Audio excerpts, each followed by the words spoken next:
Abonnez-vous sur notre chaîne YouTube Kadhafi Moumoudi pour ne rien manquer. Dynamisme économique surprenant, diront certains. Admirable, moi. Qu'est-ce que cela inspire au chef de l'État d'un pays où ce dynamisme ne semble limité qu'à une région? Est-ce que le Nord Kivu va devenir un exemple? Bien sûr. Ou est-ce que... qu'est-ce que cela inspire au président de la République? Mais vous savez, d'abord, de tout temps, cette région, à l'époque du Zaïre, on l'appelait, on était jeunes, on se souvient, le grenier du Zaïre. Pourquoi? Mais c'est parce qu'il y avait déjà des producteurs, il y avait de l'activité. Et malheureusement, la guerre est venue s'installer, la violence, la mafia.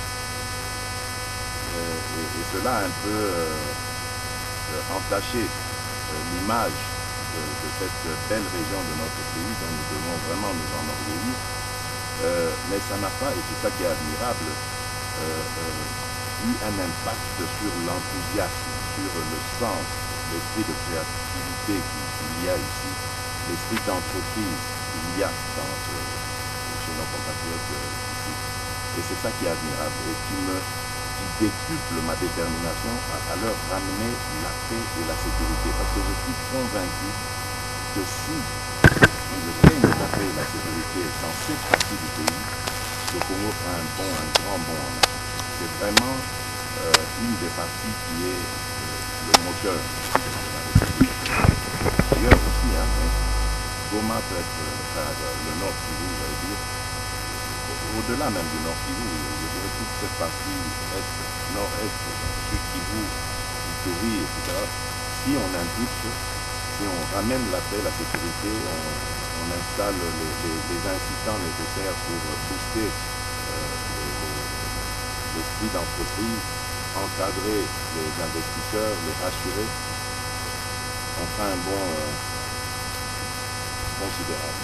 Goma, exemple pour la République démocratique du Congo, pour d'autres provinces? Oui, il doit servir d'exemple.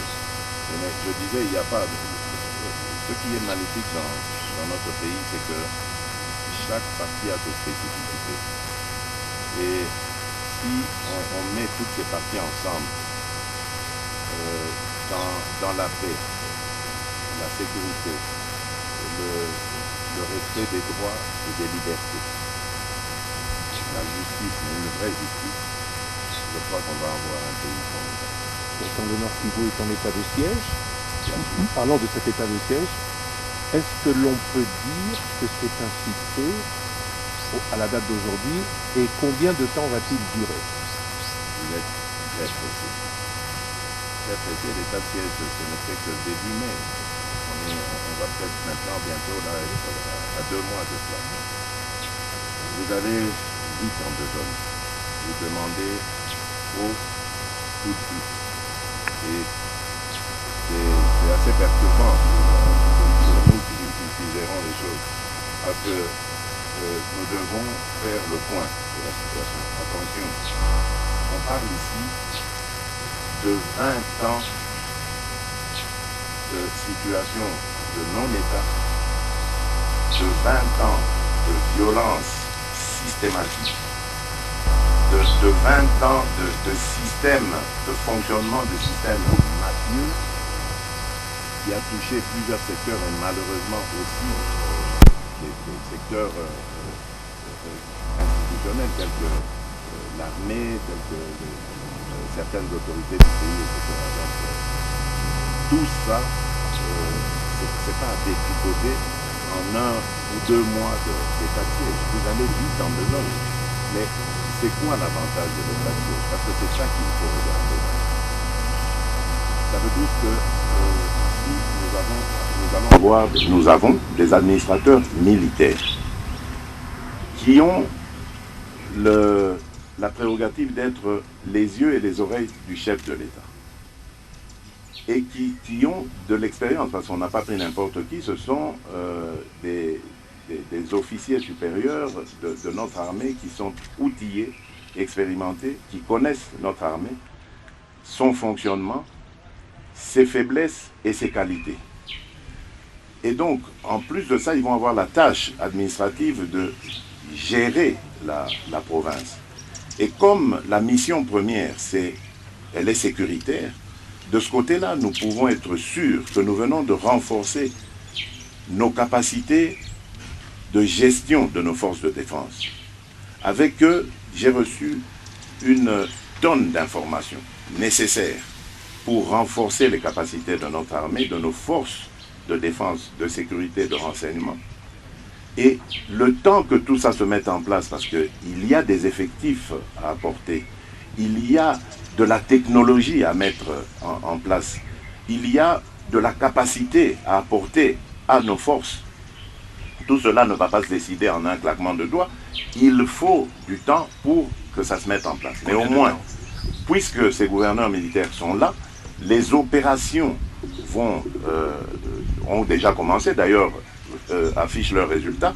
Nous allons apporter à cela en plus la mise sur pied très prochaine, en tout cas, du processus de la coordination du processus DDRCS, donc désarmement, démobilisation, réinsertion communautaire. Communautaire, j'insiste, parce que la particularité cette fois, c'est de travailler avec les communautés pour encourager nos compatriotes qui sont pour moi dans la perdition en allant dans ces groupes armés à sortir.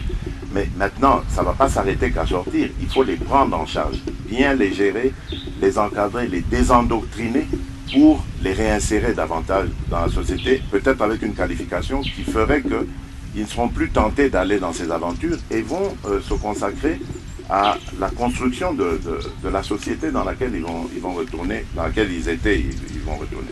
Et puis il y a la stabilité, donc DDRCS, c'est la stabilité qui, au bout, est visée. Monsieur le Président, puisque vous parlez de DDRS, jusque-là, vous n'arrivez pas à nommer les animateurs alors que vous avez fait des annonces. C'est pas que je n'arrive pas, vous faites bien de le dire. Mais écoutez, il y a eu avant cela d'autres processus DDRCS. C'est pas de nommer qu'il s'agit ici, c'est d'être sûr des personnes d'abord qu'on va désigner, mais surtout du résultat. Et c'est ce que nous faisons au préalable. Nous préparons les choses pour que lorsque les animateurs, comme vous les appelez, vont arriver, qu'ils soient à l'aise pour faire leur travail et surtout qu'ils nous amènent le résultat escompté, c'est-à-dire la sortie, les redditions que nous attendons et la prise en charge de ces miliciens pour les réinsérer dans la société, les rendre utiles à la République. Ça pourra prendre encore un tout petit peu de temps? Non, plus beaucoup, c'est une question de jours. Plus beaucoup de temps. Monsieur le Président, vous avez dénoncé la mafia dans l'armée. C'est quand même contradictoire. Vous dénoncez la mafia, mais vous confiez la gestion de l'Ituri et du Nord Kivu aux militaires. La question de la confiance se pose. Madame, il y a de la corruption en République démocratique du Congo. Dois-je vous considérer comme une corrompue? Vous êtes congolaise, je suppose, non? Dois-je vous considérer comme une corrompue? Pourtant, la corruption est endémique en République démocratique du Congo. J'ai toujours dit, madame, que s'il y a un lieu où on peut encore trouver des gens qu'on peut appeler des patriotes dans ce pays, c'est bien notre armée. Et c'est pour ça que depuis mon accession à la magistrature suprême, j'ai tout mis en œuvre pour améliorer le sort de ces hommes en armes. Et de ces femmes aussi, parce qu'il y a des femmes parmi nous. Parce qu'ils font preuve d'un patriotisme extraordinaire. Vous ne connaissez pas, madame, les conditions dans lesquelles ces gens vivent. Mais ils font fi de tout cela et ils donnent leur vie pour nous. Mais malheureusement, parmi eux, comme dans toute organisation, il y a des brebis galeuses, malheureusement. Et c'est là que je veux extirper de cet ensemble exemplaire qu'est notre armée nationale. Comment vous allez faire? Mais le travail continue. Il y en a déjà qu'on commence à interpeller, il n'y a pas de problème. Donc c'est pas ici que je vais étaler les stratégies des enquêteurs, etc. C'est après que vous verrez. Mais le but, c'est de mettre notre armée, nos troupes dans les meilleures conditions de travail. Qu'ils n'aient plus de soucis de leur famille, de leur propre traitement, est-ce que la solde va arriver ou pas, de leur équipement, vraiment c'est de les mettre à l'abri, de mettre les moyens nécessaires à leur actif pour qu'ils puissent fonctionner normalement. C'est ça qui m'importe le plus. Monsieur le Président, vous avez aussi observé qu'il n'y avait pas trop de vérité sur le nombre. Bien sûr, mais c'est tout ça quand je vous parle de mafia, mais c'est ça. Donc ça veut dire, on savait qu'on était en sous-effectif, mais on a fait passer, on a fait croire qu'il y avait assez d'effectifs et les moyens sont même sortis pour payer alors qu'on savait que c'était des opérations retour. Enfin, il y a eu des choses comme ça, mais ce ne sont pas les hommes de troupe, pas ceux qui meurent au combat. Ce sont les autres, les responsables de cette mégestion, de cette mafia, ce sont eux qu'il faut poursuivre et condamner pour haute trahison, parce que c'est vraiment exposer nos militaires à une mort certaine en les traitant de cette façon. Vous avez dit, Monsieur le Président, que cette situation dure depuis 20 ans, qu'elle ne va pas s'arrêter rapidement. Alors parlons... Oui, j'espère qu'elle s'arrêtera le plus tôt possible, mais il ne faut pas nous demander d'y mettre fin maintenant, alors que ça existe depuis 20 ans. J'ai l'impression qu'on a plus d'exigences vis-à-vis de nous que vis-à-vis de ceux qui nous ont précédés dans la gestion de ce problème. On a beaucoup plus d'espoir en vous, puisque merci. L'initiative vient de vous. Si nous inspirons de l'espoir, c'est déjà ça. Maintenant, il faut capitaliser. Parmi ceux qui profitent de ces 20 ans, ou qui ont profité pendant ces 20 ans, il y a les FARDC, mais pas que. Il y a les groupes armés, on en parle, congolais et étrangers. Mais il y a aussi, on les a souvent cités, on parle de plus de 20 ans de guerre, des pays étrangers. Est-ce qu'aujourd'hui, l'accord que vous avez conclu avec le président Paul Kagame et un autre avec le président Yoweri Kaguta Museveni d'Ouganda pour le deuxième, du Rwanda pour le premier, pays agresseur hier, est-ce que ces accords sont la matérialisation de ce que disait le président Sarkozy quand il s'adressait au Congrès, députés et sénateurs, il y a quelques années, en leur disant qu'il faut partager les richesses de la République démocratique du Congo pour avoir la paix? Bon, le président Nicolas Sarkozy, ou l'ancien président Nicolas Sarkozy, est toujours vivant. Allez plutôt lui poser la question, il explicitera sa pensée.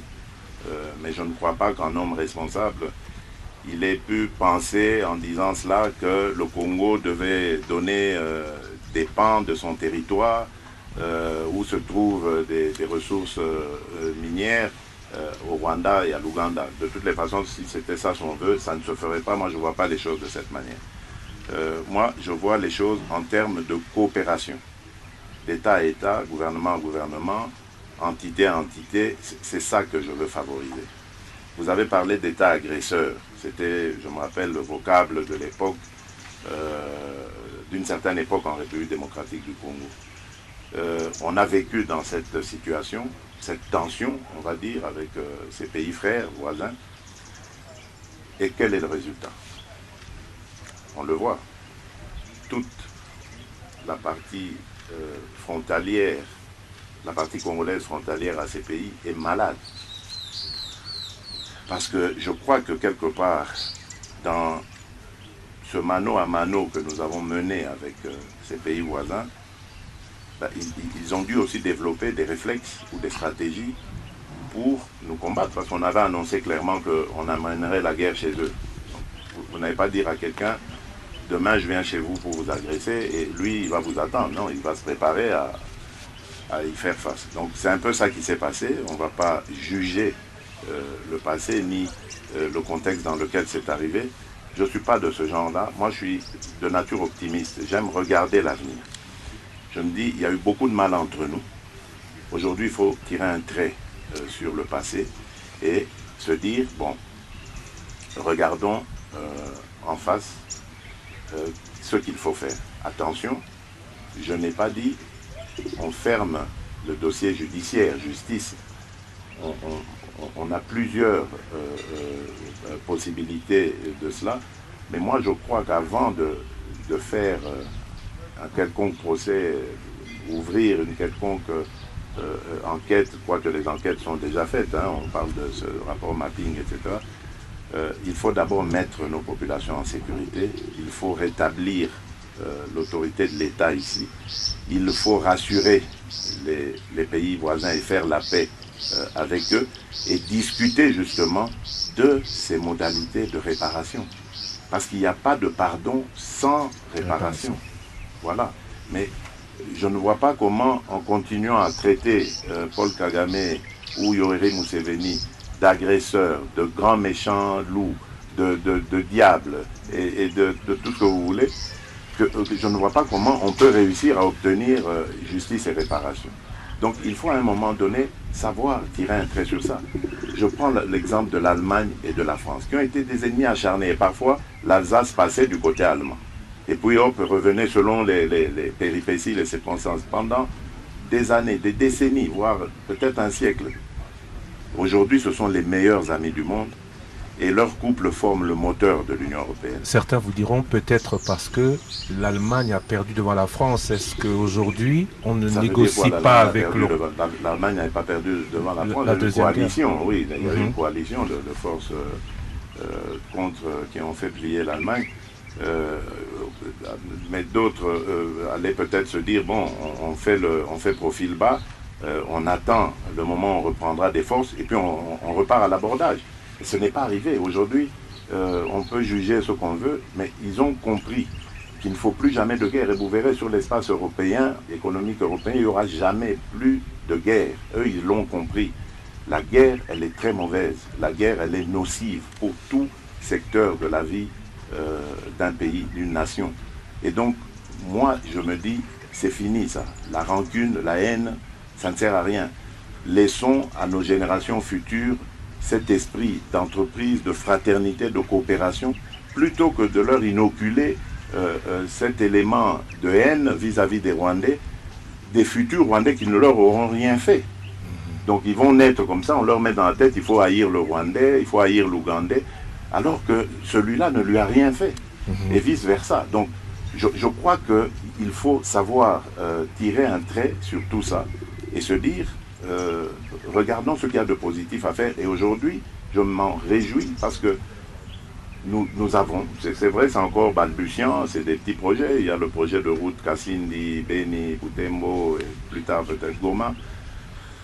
Il y a cette coopération entre la Sakima et une entreprise rwandaise pour relancer l'industrie d'or, etc. Donc, ce sont des petites, comment j'allais dire, les prémices, des petits exemples, des petites initiatives, mais qui, à mon avis, seront appelées à grandir. Et c'est tant mieux pour la paix, pour la sécurité et surtout pour le bien-être de nos populations respectives. Pour terminer avec ce dossier état de siège, la fin de l'état de siège coïncidera-t-elle, selon vous, au retour à la situation initiale de paix? Parce que la crainte, c'est qu'une fois que l'état de siège se termine, une fois que la paix est revenue, l'absence de l'État que l'on observe un peu partout, dans des contrées où on a un commerce de coltan, de minerais que tout le monde nous envie, cette situation ne revienne à l'initiale? J'ai pas très bien compris. Donc ça veut dire quoi une fois que les militaires seront partis, une fois que l'état de siège sera terminé, on retombe dans les ordres puisque du fait de l'absence de l'État? Non, je ne pense pas. C'est pas ça le but justement, mais l'état de siège, c'est ça. L'état de siège, c'est pour ramener la paix et la sécurité d'abord, mais ensuite la stabilité, l'autorité de l'État. Lorsque tout sera ramené et que les administrateurs militaires qui sont là aujourd'hui repasseront la main aux civils, mais ces derniers n'auront pas de soucis autres que de continuer la gestion telle qu'elle avait commencé en instaurant davantage la présence et l'autorité de l'État. Parlons Covid-19. L'épidémie a touché le monde entier, elle touche la République démocratique du Congo et on parle de plus de 70% d'occupation dans les hôpitaux, des sièges ou des lits Covid. Mais on parle aussi de 8 mois, maintenant de 6 mois d'arriérés de salaire pour ceux qui organisent la riposte. Est-ce qu'on peut tout bloquer, demander à tout le monde de faire des efforts et ne pas rétribuer ou bien payer ceux qui sont au front et qui prennent les risques de se contaminer et contaminer les autres? Non, pas du tout. Et je suis totalement d'accord avec vous. Moi, je suis solidaire de ces gens. j'ai interpellé le ministre du Budget, le ministre des Finances, et c'est là que je sais que l'argent est là maintenant, il est disponible. Simplement, les paiements vont être échelonnés. Donc je crois qu'ils vont d'abord payer 2 ou 3 mois et puis ensuite résorber tout le retard. Et je précise encore ici, et je tiens à le dire, à le marteler, pour le moment, et le gouvernement le sait, nous avons 2 grandes priorités. C'est l'armée, donc la sécurité, et la santé, la lutte contre la pandémie. Ce sont nos 2 grandes priorités qui doivent captiver tous nos moyens, toute notre concentration, quitte à devoir sacrifier certains autres secteurs, mais il faut se concentrer sur ça, parce que ça, ces 2 seuls secteurs, s'ils ne sont pas bien gérés, ils peuvent miner toute notre économie et toute la stabilité du pays. Monsieur le Président, puisqu'on parle de Covid, les vaccins sont arrivés, notamment à Kinshasa, mais vous ne venez toujours pas fait vacciner au moment où vos compatriotes arrivent quand même à le faire. Qu'est-ce qui se passe? Je crois que j'ai eu raison de ne pas le faire. Parce que celui que nous avons eu, c'est AstraZeneca. Et ça, je vais vous parler très franchement. À l'époque du ministre Eteni, le sortant de la Santé, nous étions prêts, c'était à la mi-mars, je me souviens, à lancer la campagne de vaccination. Et je crois que c'était même la veille. Et j'ai vu cette information à la télé d'abord et puis dans les réseaux, je pense. J'ai transféré d'ailleurs cette info un matin au ministre pour lui dire attention, demain nous allons lancer la campagne, mais regardez ce qui se passe en Europe. AstraZeneca, je crois que c'est suédois, je pense, si mes souvenirs sont bons. Tous ces pays scandinaves, de l'Europe de l'Ouest, etc., tous avaient pris la décision de suspendre, enfin tous, il y en avait 11 à peu près qui ont pris la décision de suspendre AstraZeneca. Pourquoi? Parce que bon, ils estimaient qu'il n'était pas efficace, etc. Donc, a fortiori, nous qui allions bénéficier de ce produit, qu'est-ce qu'on va en faire? Donc, on ne pouvait que aller dans le même sens. Excusez-moi, je crois que je viens d'avoir la décharge d'un gentil oiseau, qui passait. C'est une bénédiction, je pense. Oui. Je ne sais pas si c'était un oiseau ou un arbre qui a laissé tomber. Alors, je parlais donc du vaccin, de son efficacité. Et pour dire que à partir du moment où ces pays ont pris des mesures de précaution vis-à-vis d'AstraZeneca, eux qui en connaissent les propriétés, qui l'ont fabriqué. Donc, a fortiori, nous, on était dans l'obligation de le faire. Donc, nous l'avons fait. Nous avons suspendu cela pendant, je pense, 1 mois, jusqu'au moment où, ailleurs, ils ont levé, mais pas tous, parce qu'il y a des pays qui ont carrément interdit l'utilisation de ce vaccin. Et donc, à partir de ce moment-là, on se pose des questions, et moi, je me suis posé des questions, sans être un scientifique, donc j'ai demandé les avis des uns et des autres, ils étaient partagés. La seule chose qui m'a intéressé, c'était de savoir, est-ce que c'est dangereux pour la consommation de nos compatriotes? Comme je n'ai pas vu le caractère dangereux, on a laissé faire, mais moi-même, je n'en étais pas convaincu.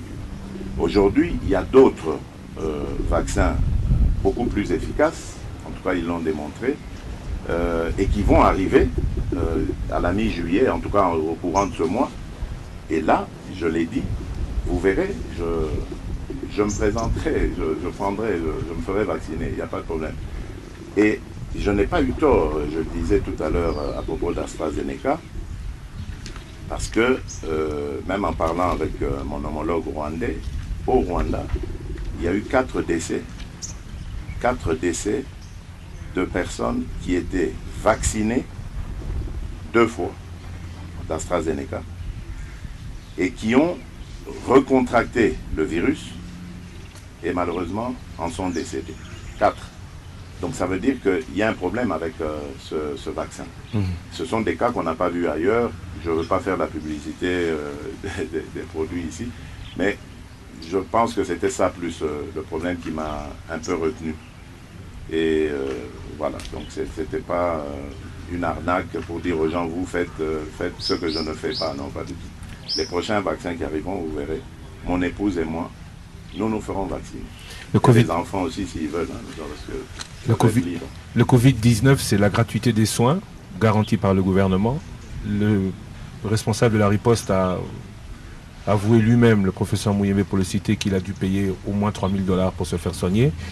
Gratuité des soins, mais aussi des mesures que certains ne comprennent pas, pour lesquelles ils voudraient être dédommagés. Je parle du couvre-feu, je parle de la fermeture de certains lieux publics pour éviter la propagation. Alors, la gratuité des soins, est-ce que c'est possible ou c'est un vœu pieux? Et 2, est-ce qu'on pense à dédommager ceux qui souffrent des mesures prises par le chef de l'État? Non, la gratuité des soins, ce n'est pas un vœu pieux. Ça a été décidé évidemment lors de la première vague, souvenez-vous, et ça a été assuré.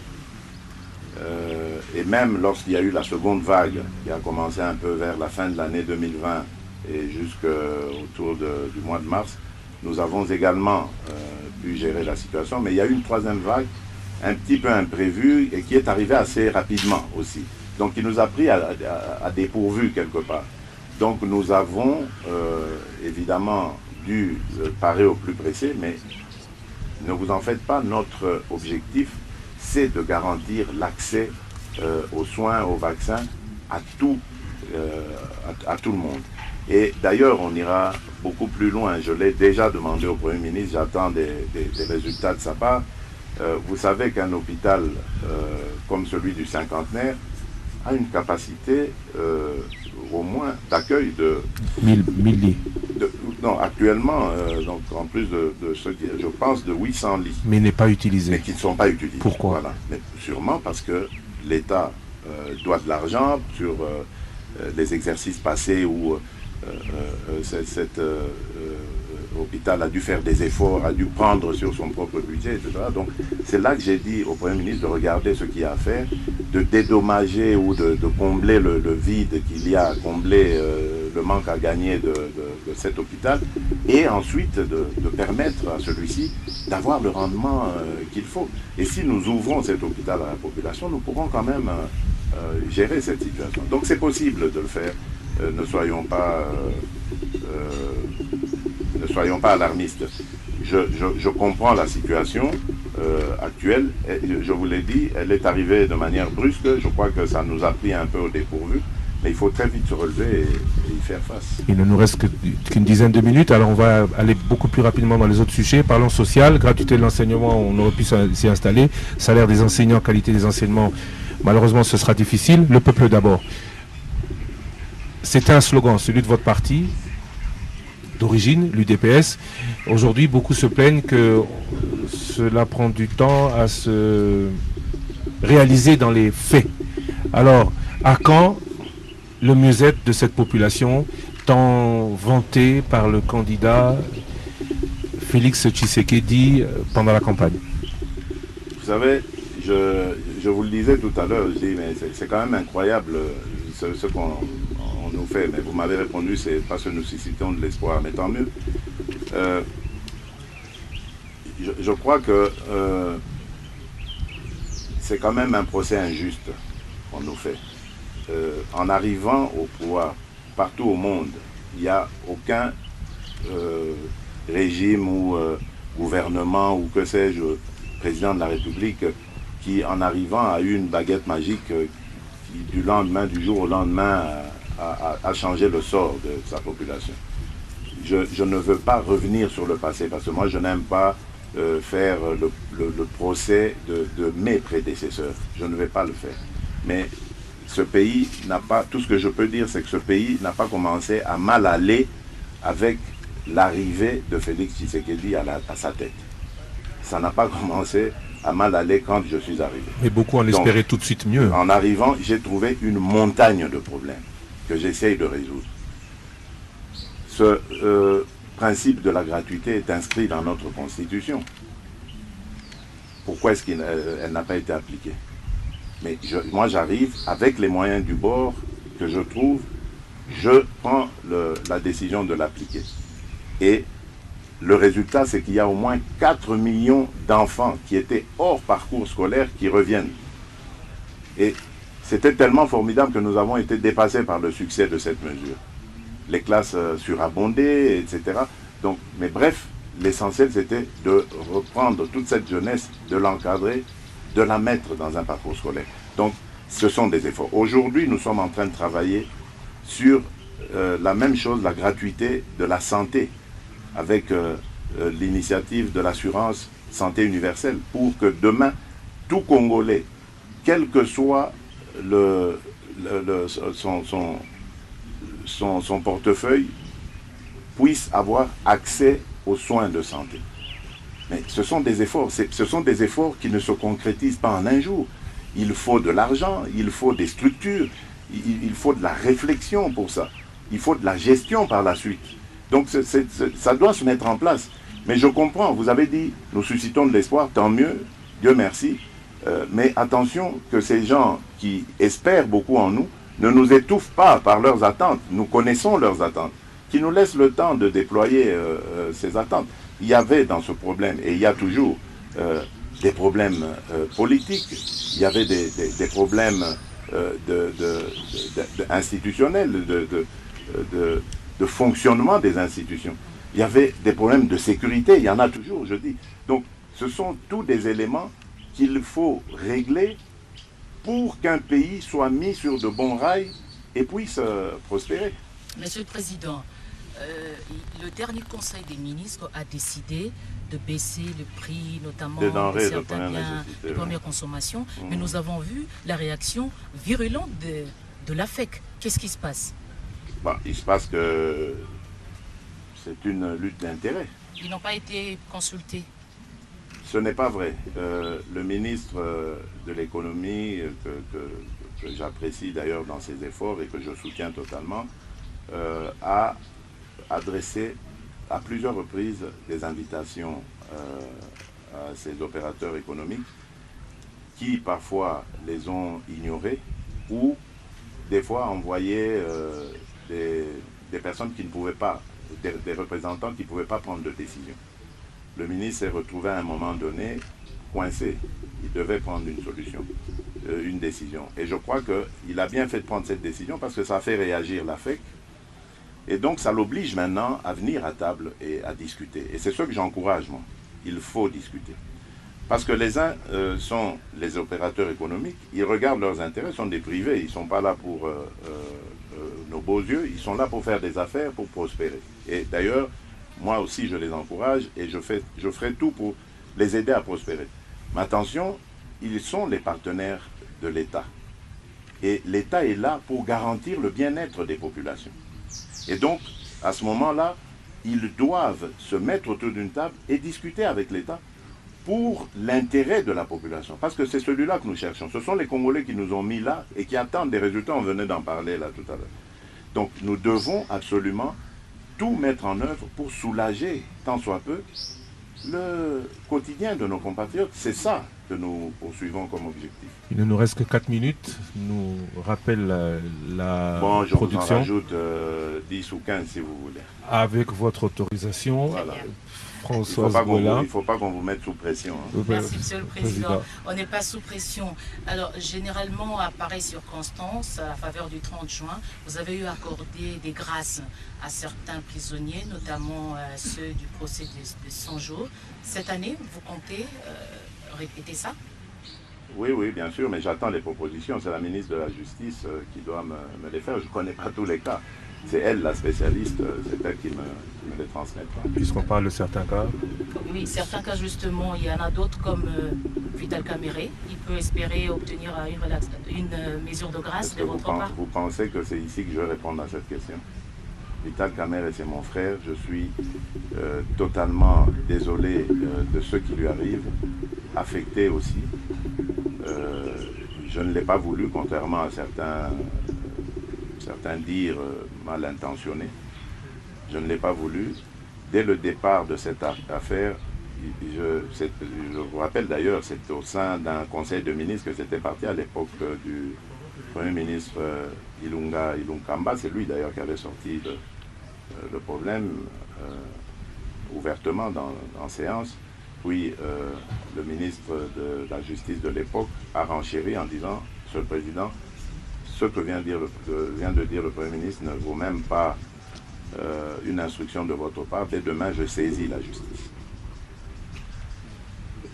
Ce jour-là, ce conseil n'avait pas été couvert par mon directeur de cabinet habituel, c'est-à-dire Vital Kamere, mais c'était un de ses adjoints. Et donc, après, je l'ai fait venir, je lui ai posé la question, je lui ai dit, tiens, on a parlé des fameuses maisons qu'on a à construire dans ce programme des 100 jours. Est-ce que c'est notre affaire? Il a dit non, c'est pas notre affaire. J'ai dit bon, ça va. Donc, que la justice fasse son travail. Et malheureusement, de fil en aiguille, on en est arrivé là. Ce que je peux accepter comme reproche, c'est que on me condamne de ne pas avoir donné des injonctions à la justice pour qu'elle ne fasse pas son travail et que lui ne se retrouve pas dans cette situation. Mais alors, dans ce cas, qu'on me dise qu'est-ce que j'aurais fait de mes principes alors, qui sont de laisser la justice libre de faire son travail. Mais bon, ce qui est arrivé, nous le déplorons tous. Je continue à croire que Vital Kamere est non seulement quelqu'un de sérieux, de correct, mais en plus quelqu'un dont la République a besoin. Grâce à son intelligence, grâce à son expérience. Et je suis convaincu qu'il jouera à nouveau un rôle dans ce pays. On parle de justice, parlons corruption, toujours présente de manière endémique, vol, vous venez de citer les détournements des soldes des militaires. Il y a l'IGF qui fait son travail, il y a aussi la PLC dont le rôle est de lutter contre la corruption. Est-ce que ces coordinations, ces bureaux, ces agences qui sont au sein de la présidence de la République pourront aller jusqu'au bout? Est-ce qu'il n'y a pas le risque qu'elles remplacent la justice? Est-ce que tout ce qu'elles diront sera suivi des faits? Bon, ça c'est l'avenir qui nous le dira. Je ne sais pas comment répondre à cette question, mais je préfère vous dire d'abord, Christian Lusakweno, qu'il y a quelque chose que je n'avais jamais soupçonné avant d'arriver au pouvoir. C'est l'ampleur de la corruption dans ce pays. Vous n'avez aucune idée, mais je vous dis, aucune idée de ce qui s'est passé à ce niveau-là dans ce pays. C'est pire même que d'avoir volé et tué quelqu'un. C'est criminel. Mais c'est devenu un système.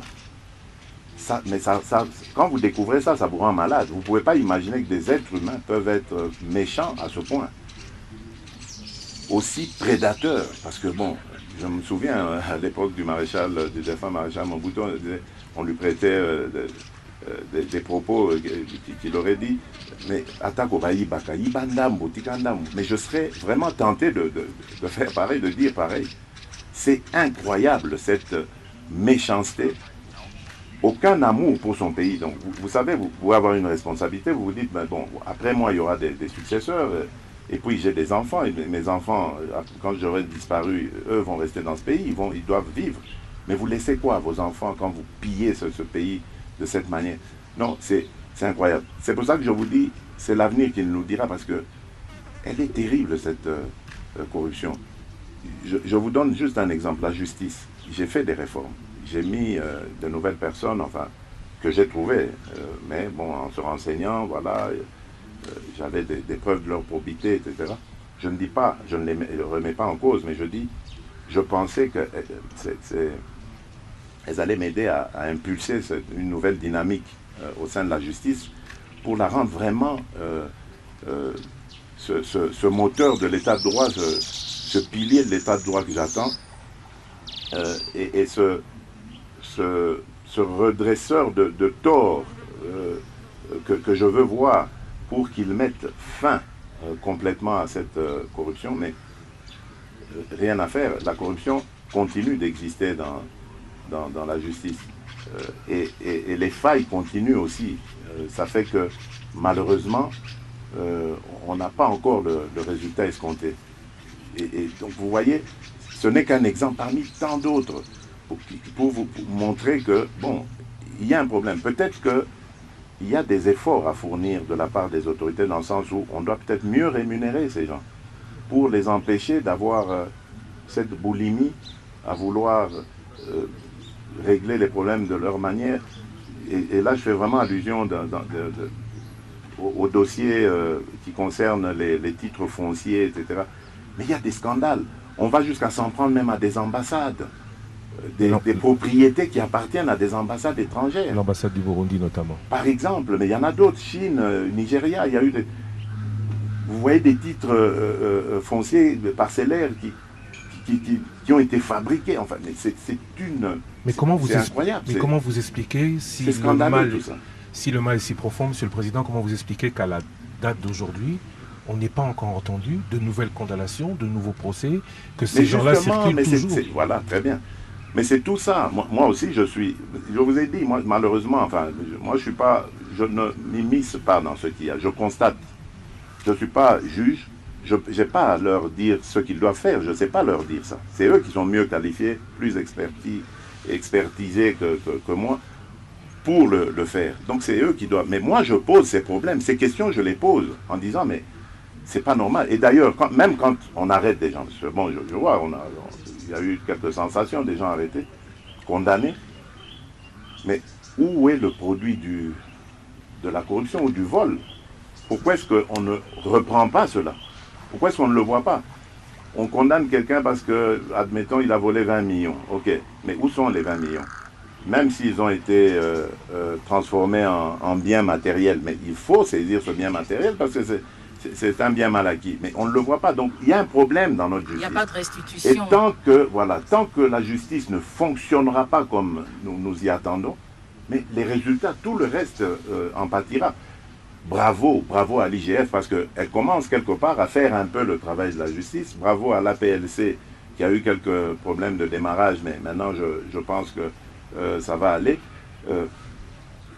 Parce qu'ils font leur travail, mais ça ne suffit pas. Si la justice ne fait pas le sien, il n'y aura pas d'efficacité. Et ça, j'ai vraiment voulu taper sur la justice parce qu'ils le savent. Tous les magistrats, les responsables que j'ai mis, ils savent que je ne suis pas content, satisfait de leur rendement actuellement et que j'exige beaucoup plus de leur part. Donc vous n'êtes pas satisfait aussi du Sénat parce que vous avez réagi après que cette Chambre n'ait pas voulu lever les immunités de l'ancien Premier ministre. Madame, voilà, très bien, attention. Vraiment ici, je tiens à préciser parce qu'il ne faut pas que l'ancien Premier ministre Matata pense que j'en veux après lui. C'est quelqu'un que je respecte et que j'apprécie beaucoup d'ailleurs. Mais je ne comprends pas qu'on crée cette catégorie de Congolais qui peuvent d'une part être justiciables et rendre compte à la justice, et d'autre part des Congolais qui ne peuvent pas, qui peuvent eux être extirpés de la justice. C'est très mauvais, et même pour lui, l'ancien Premier ministre Augustin Matata, même pour lui, ce n'est pas du tout quelque chose de profitable, parce que, bon, c'est un acteur politique.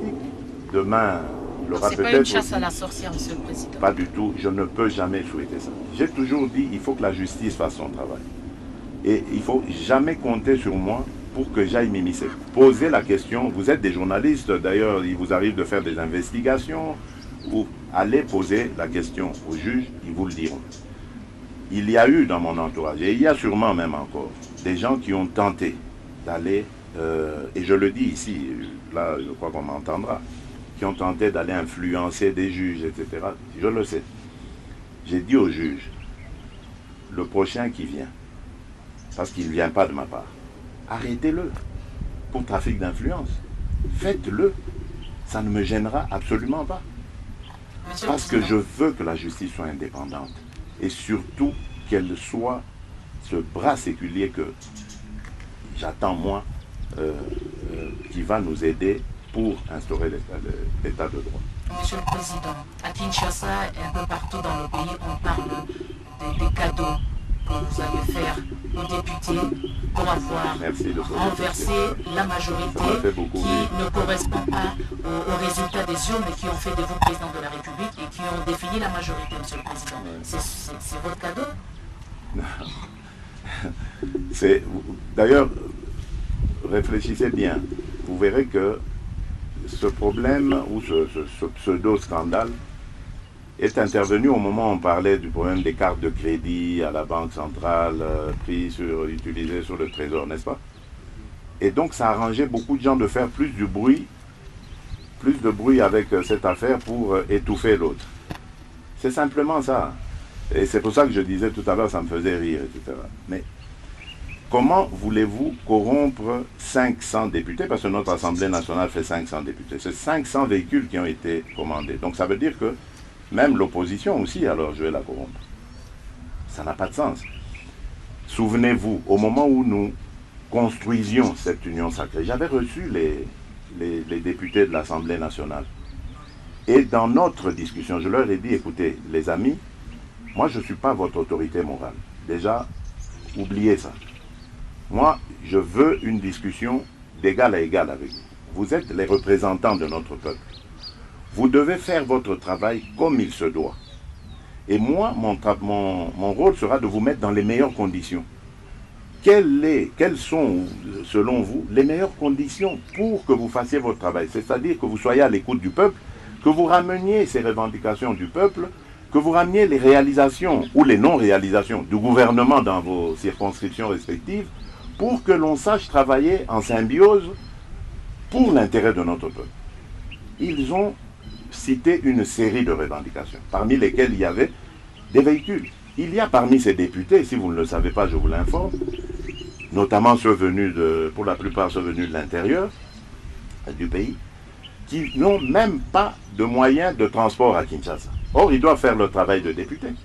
Il y en a qui montent, qui vont au Parlement en moto, avec tous les risques que l'on connaît. Il y en a qui vont peut-être à pied parce qu'ils n'ayant pas le... Alors, ils posent le problème, ils disent, Monsieur le Président de la République, nous voulons, comme dans les législatures passées, avoir aussi des véhicules pour pouvoir, qui vont payer à leurs frais, hein, je le signale ici. C'est pas que le président a une cagnotte quelque part qu'il... Mais certains ne reconnaissent pas, Monsieur le Président, d'avoir signé de crédit. Non, il n'y a pas de crédit, justement, parce que peut-être ça, c'est une méthode qui se passe. N'oubliez pas que l'Assemblée nationale a une certaine crédibilité, une certaine autonomie financière, etc. L'Assemblée nationale peut, et c'est déjà arrivé, rappelez-vous au Sénat, il y a eu à un moment donné une polémique avec l'ancien président du Sénat, M.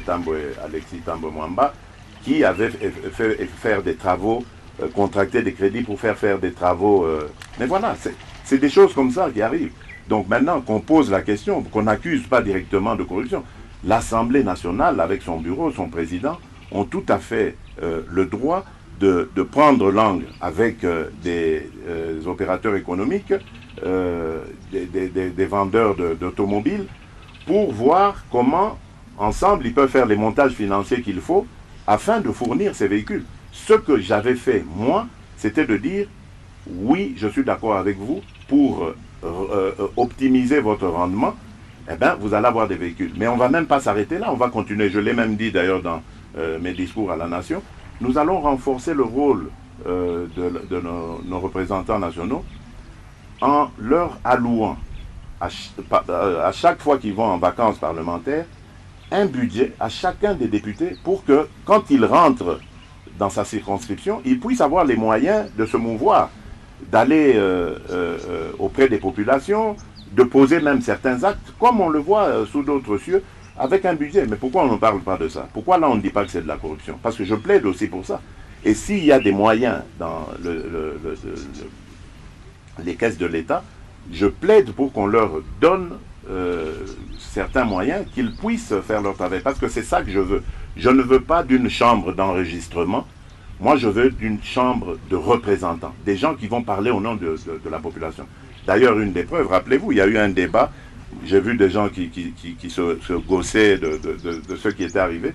Mais pourtant, moi, j'étais heureux de voir que moi, j'avais parlé de prendre des mesures par rapport à l'état de siège en demandant aux chambres de partir en congé et donc la loi d'habilitation, donc j'étais en train de chercher le mot, donc je voulais qu'ils votent cette loi d'habilitation pour que je puisse moi-même commencer à décréter cet état de siège sans devoir me référer, sa prolongation j'allais dire, sans devoir me référer à l'avis des chambres. Mais vous avez vu que démocratiquement, ils ont discuté, ils ont dit non, monsieur le président, vous n'avez pas raison. Donc moi j'avais émis un avis, eux ils ont décidé et je me suis incliné. C'est ça la démocratie que je veux voir. Le président n'est pas un surhomme qui a toujours raison, qui quand il a parlé tout le monde doit se taire. C'est pas ça que je veux. Moi je veux d'un pays où tout le monde a sa place et tout le monde a son mot à dire. Merci beaucoup, Monsieur le Président, de nous avoir accueillis, dans votre résidence ici à Goma, d'avoir accepté de nous accorder de votre précieux temps pour répondre aux questions que les Congolais se posent. Ici se termine cette émission. Il y a beaucoup de sujets qu'on n'a pas pu aborder malheureusement, faute de temps, malgré les 15 minutes supplémentaires que vous nous avez accordées. Ah, j'ai même pas regardé, on a pris les 15 minutes. Juste une question que personne ne nous pardonnera de ne pas avoir posée. Vous aviez promis de dire, une fois arrivé au pouvoir, quel est le salaire du président. Alors je vous la pose, si vous êtes en mesure de nous répondre, oui. Vous voulez que je vous parle très sincèrement avec mon cœur? Oui, monsieur le président. Je ne connais pas mon salaire. Je vous le dis très sincèrement. Je suis incapable de vous dire combien je touche. Parce que ça ne m'intéresse pas. Je ne touche pas des masses, ça ne m'intéresse pas. Et le peu qui me reste quand je reviens de voyage et tout, je fais beaucoup de choses que je ne veux même pas évoquer ici. Parce que moi je crois que, comme on le dit dans la Bible, lorsque la main droite donne, la gauche doit ignorer. Mon salaire ne m'intéresse même pas. Mais je sais qu'il n'est pas exorbitant. Et d'ailleurs, ça me donne l'occasion, peut-être le passage ici, pour dire exactement, je suis pour que l'on baisse le train de vie de l'État. Et en ce moment, d'ailleurs, j'ai donné des instructions. Ça ne dépend pas de moi, ça dépend du budget.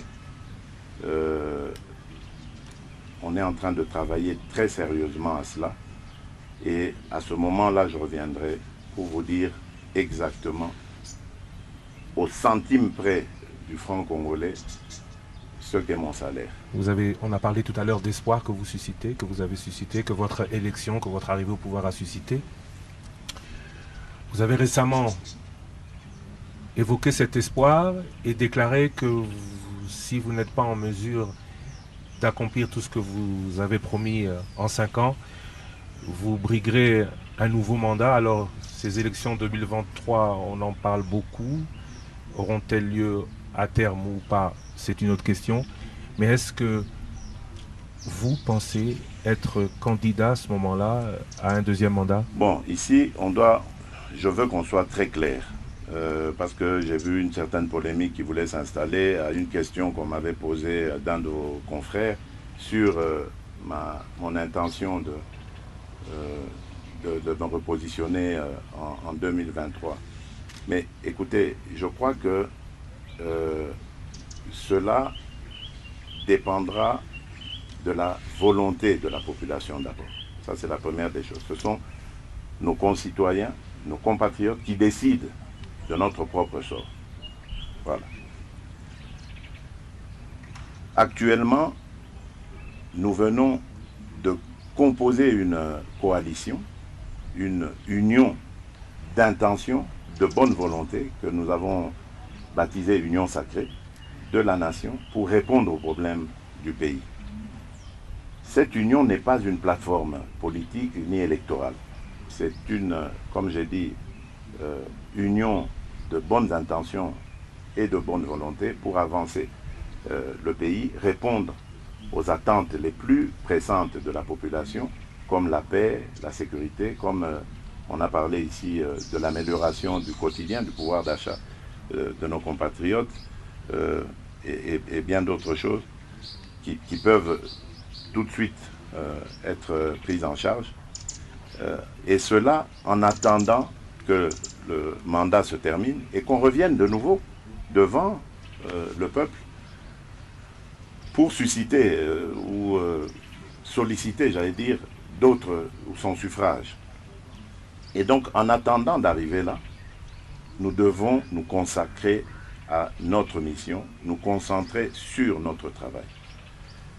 Et je ne veux pas que l'on dise, que l'on pense que parce que je veux continuer, j'ai une vision pour ce pays, je veux voir ce pays se transformer. Je crois que nous avons une chance, une occasion de transformer ce pays. Nous devons le faire. Mais je ne veux pas qu'on pense que parce que j'ai cette ambition, je vais commencer à me comporter comme si j'étais en campagne. Non, nous ne sommes pas en campagne. Ça doit être très clair. Là, nous sommes au travail d'abord. Lorsque le travail sera fini, nous nous tournerons vers le peuple pour dire si vous êtes satisfait, alors redonnez-nous confiance. Votre confiance, parce que nous en aurons besoin pour continuer le travail. Merci beaucoup, Monsieur le Président. Merci Françoise Bouella de la RTNC. Merci à vous, auditeurs et téléspectateurs qui avez suivi cet entretien exclusif, cette édition spéciale, réalisée avec les moyens techniques de la RTNC, réalisée pour la rédaction de Top Congo FM avec avec toute la rédaction de la radio-télévision nationale congolaise qui couvre les suites du volcan Nyiragongo, qui couvre cet état de siège ici à Goma. Merci à vous tous de votre attention et rendez-vous pour, je l'espère, une prochaine expérience, telle expérience avec la radio-télévision nationale, très bientôt. Ici donc Goma, nous rendons l'antenne à Kinshasa et à très bientôt sur tous vos médias respectifs. Merci de votre attention. Abonnez-vous sur notre chaîne YouTube Kadhafi Moumoudi pour ne rien manquer.